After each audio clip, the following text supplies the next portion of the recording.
Hello friend, फिर से मेरे इस यूट्यूब चैनल पे आप सभी का एक बार फिर से स्वागत है। और आज की इस वीडियो में हम क्लास नाइन्थ के law of conservation of momentum का डेरिवेशन देखने जा रहे हैं। क्लास नाइन्थ ही नहीं, क्लास 11th के लिए भी ये इम्पोर्टेंट टॉपिक है। तो चलिए स्टार्ट करते हैं कि मोमेंटम कैसे कंजर्व होता है। तो देखिए, हम सबसे पहले दो ऑब्जेक्ट ले लेते हैं। एक ऑब्जेक्ट ले लेते हैं ए और एक ऑब्जेक्ट ले लेते हैं बी। ठीक है। इस ऑब्जेक्ट का मास हम पहले m1 मान लेते हैं और जो वेलोसिटी है टकराने से पहले इसका वेलोसिटी u1 लेट कर लेते हैं, ऐसा एज्यूम कर लेते हैं। और इसका मास जो है m2 एज्यूम कर लेते हैं और इसका इनिशियल वेलोसिटी u1 कर लेते हैं एज्यूम।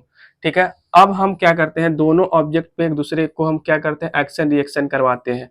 तो दोनों जैसे ही हम दोनों ऑब्जेक्ट पे वर्क करेंगे, यानी दोनों ऑब्जेक्ट को कोलाइड करेंगे, तो कोलाइड होने के बाद इसको भी एक ऑब्जेक्ट ए ही मान लेते हैं और इसको भी ऑब्जेक्ट बी ही का है कि यही दो ऑब्जेक्ट टकराया है आपस में। तो मास तो सेम ही रहेगा दोनों का, इसका मास m1 ही रहेगा और इसका मास m2 ही रहेगा। लेकिन कोलिजन के बाद क्या होता है, दोनों का वेलोसिटी चेंज हो जाता है। तो इसका वेलोसिटी v1 हो जाएगा और इसका वेलोसिटी v2 होगा। ठीक है। पहले एक बार हम फिर से समझा देते हैं कि दो ऑब्जेक्ट लिए हैं ए और बी। ए का मास m1 मान लिए हैं और बी का मास m2 मान लिए हैं और इसका इनिशियल वेलोसिटी u1 और इसका इनिशियल वेलोसिटी u2 मान लेते हैं। ठीक है। अब दोनों को हम कोलाइड करते हैं तो कोलिजन के बाद क्या होता है कि मास तो सेम ही रह जाता है, लेकिन वेलोसिटी जो है इसका चेंज हो जाएगा। तो इसका वेलोसिटी हम v1 एज्यूम कर रहे हैं और इसका वेलोसिटी v2 एज्यूम कर रहे हैं।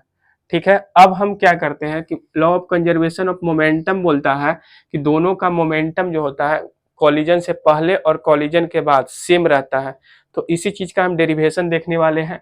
तो सबसे पहले हम क्या करते हैं कि देखिए, इसको और इसको दोनों को जब कोलाइड करवाते हैं तो दोनों पे क्या होता है, एक्शन होता है। तो मान लेते हैं कि हम एक्शन किस पे कर रहे हैं, तो ए के द्वारा बी पे एक्शन हो रहा है। तो बदले में हमको क्या मिलता है, तो रिएक्शन फोर्स मिलता है। तो अगर फोर्स ए बी पे लगा रहा है तो रिएक्शन फोर्स किस पे मिलेगा, तो बी ए पे लगाएगा। तो ए बी पे लगा रहा था तो बी ए पे रिएक्शन फोर्स लगा रहा था, तो रिएक्शन अपोजिट डायरेक्शन में मिल रहा है। तो इसीलिए जो रिएक्शन फोर्स होगा वो क्या होगा, निगेटिव होगा। अब देखिए, हम न्यूटन्स के सेकंड लॉ में पढ़े थे कि जो फोर्स है वो डायरेक्टली प्रोपोर्शनल होता है rate of change of momentums का। तो यहाँ यहाँ यानी कि जो rate of change of momentum का डायरेक्टली प्रोपोर्शनल होता है। तो मान लेते हैं इनिशियल मोमेंटम p1 अब बटा टाइम, और इसमें क्या हो जाएगा p2 अब बाय टाइम। ठीक है। अब मोमेंटम में चेंज है, हम अलग से यहाँ पे निकाल लेते हैं। पहले डेल पी का वैल्यू निकाल लेते हैं कैलकुलेट। मोमेंटम का फार्मूला क्या होता है, मास गुने वेलोसिटी। तो मास और वेलोसिटी में कितना चेंजेज आया है पहले हम इसको कैलकुलेट कर लेते हैं।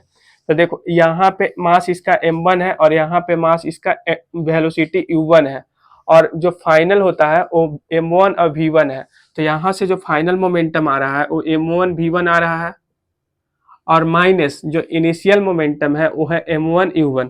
तो माइनस m1 u1 अब बट्टा टाइम। ठीक है। ये मोमेंटम फर्स्ट के लिए हम कैलकुलेट किए। अब बी ऑब्जेक्ट के लिए मोमेंटम कैलकुलेट कर लेते हैं पहले। तो देखिए, इसका वेलोसिटी है m2 u2 और इसका जो है m2 v1 है, v2 है।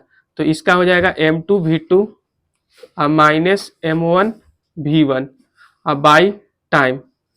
ठीक है। अब दोनों का वैल्यू यहाँ पे हम पुट कर लेते हैं पहले, दोनों का टाइम सेम ही होगा। तो m1 v1 minus m2 v1, sorry यहाँ पे u1 हो जाएगा, क्या कि यहाँ पे हम u1 लिखे हैं तो यहाँ पे u1 लिख रहे हैं। अब बाई टाइम, अपोजिट डायरेक्शन में माइनस, अब इसका वैल्यू हम पुट कर रहे हैं m2 v2 minus m1 v1 अब बाई टाइम, यहाँ पे u1 होगा। अब देखिए, दोनों में नीचे टाइम है तो टाइम से टाइम कैंसिल हो जाएगा। अब इसको आगे हम लिख रहे हैं m1 v1 minus m2 u1 बराबर माइनस प्लस माइनस हो जाएगा m2 v2 और माइनस माइनस प्लस हो जाएगा m1 u1। अब हम क्या करते हैं कि इधर वाला माइनस को इधर भेज देते हैं और इधर वाला माइनस को उधर भेज देते हैं। तो यहाँ हो जाएगा m1 v1 और ई माइनस इधर आ जाएगा तो हो जाएगा m2 v2 बराबर m1 u1 इधर ही है और माइनस इधर आएगा तो हो जाएगा m2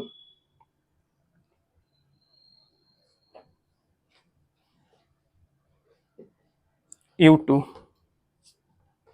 यहाँ पे u2 होगा, गलती से u1 लिखा गया है।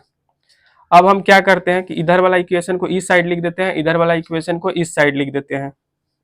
तो m1 u1 plus m2 u2 बराबर m1 v1 plus m2 v2।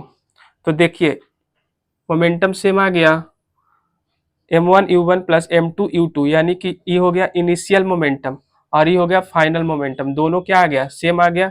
इससे हम बोल सकते हैं कि जो मोमेंटम होता है वो क्या होता है, कंजर्व होता है। तो उम्मीद करते हैं कि आपको जो है law of conservation of momentum समझ में आया होगा। तो आप लोग चैनल को सब्सक्राइब कर लीजिए, बेल आइकन को प्रेस कर दीजिए। धन्यवाद।